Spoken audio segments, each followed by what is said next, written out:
Yeah, the site. First on the site. Yeah, the site. Did you envision something else, or what did you think?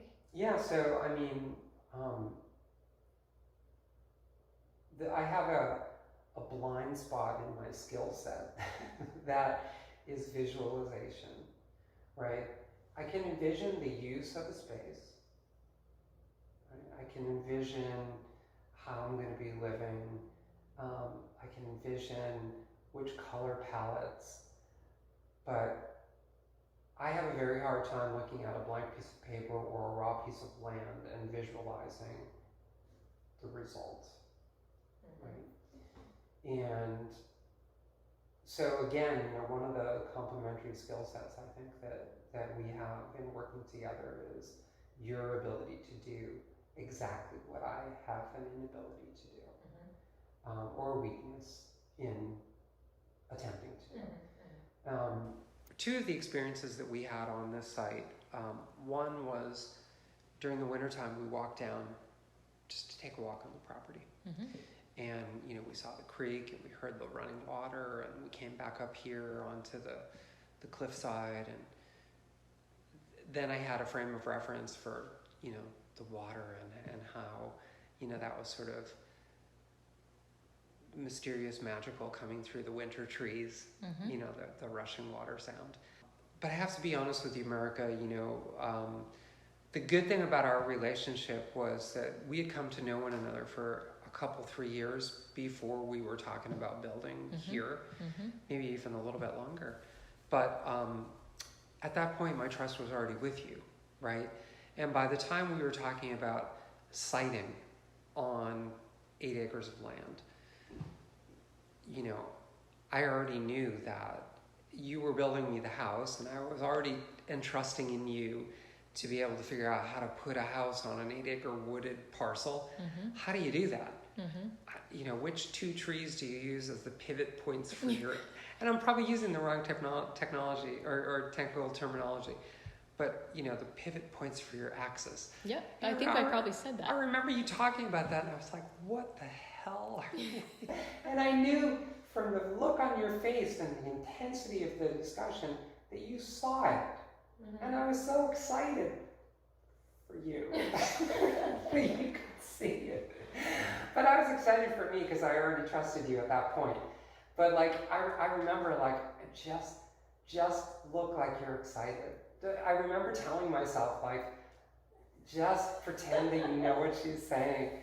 And I remember standing at the tree that you had already marked out in orange, and you were talking about the clubhouse and the cantilever and extending out on the finger, and I had no clue what you until you sketched it for me, which you did. Yeah, and then then I didn't have to visualize it. I could see it and understand it and analyze it, and we could talk about square feet and numbers.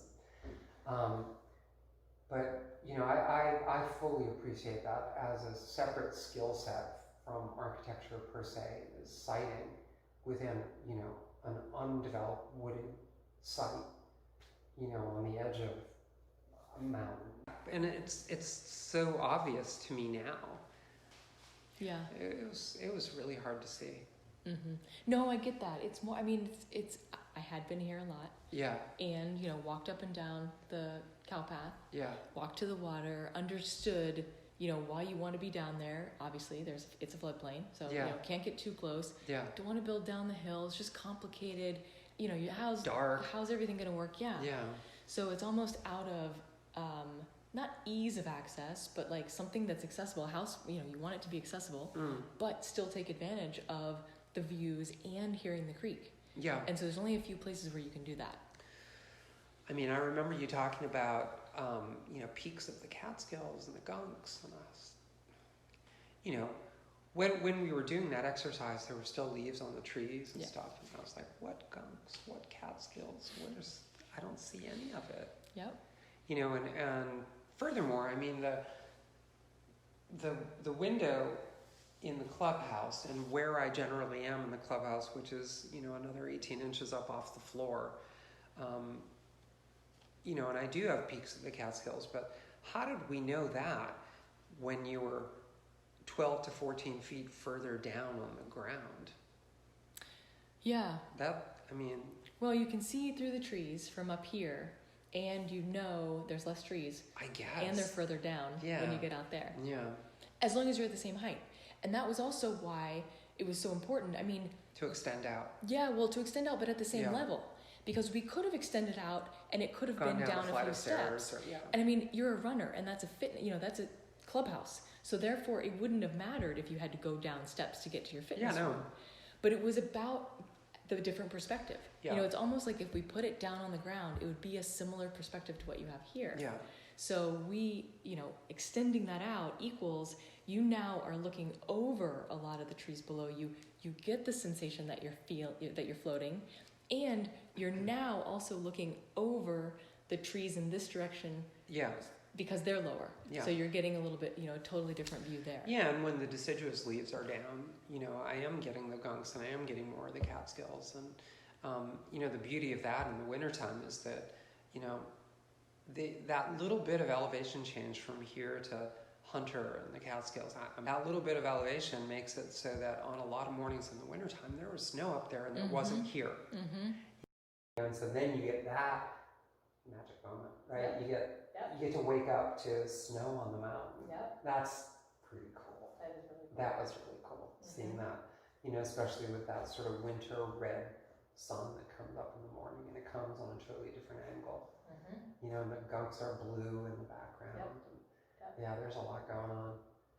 So, but the other wonderful thing that we've learned recently, right, and I've shared with you, is that had we been closer down to ground level, I wouldn't have had fawns running underneath me while I was running. I know, that's great.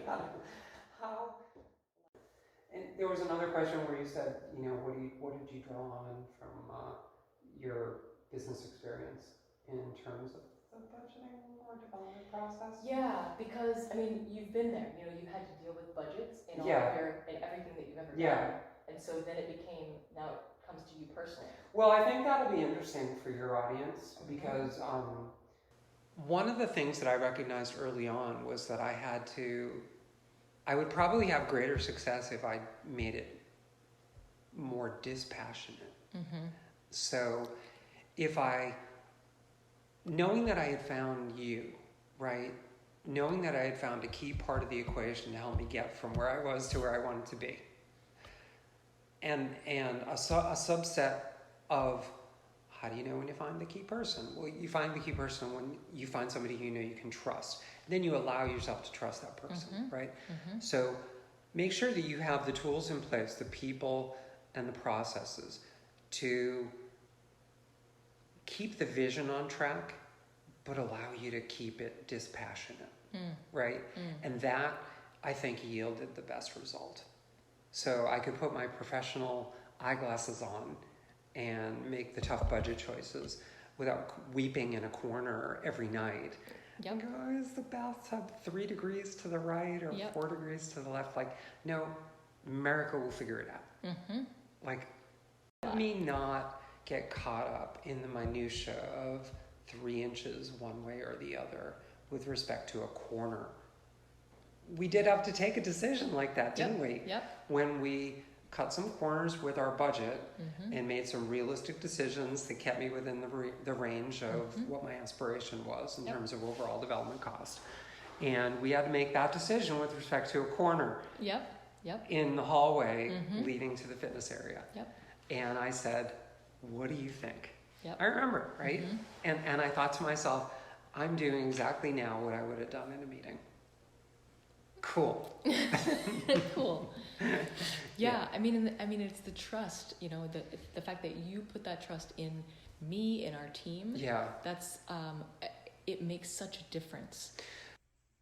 The other important thing about that expression of objective for me was that I wanted us to stay true to those moments when we were making decisions about what inevitably happens in any cost budgeting design process, where you do need to make realistic shortcuts and budget decisions and compromises and give and takes and, you know, what do we have to stay true to? We have to stay true to the moment.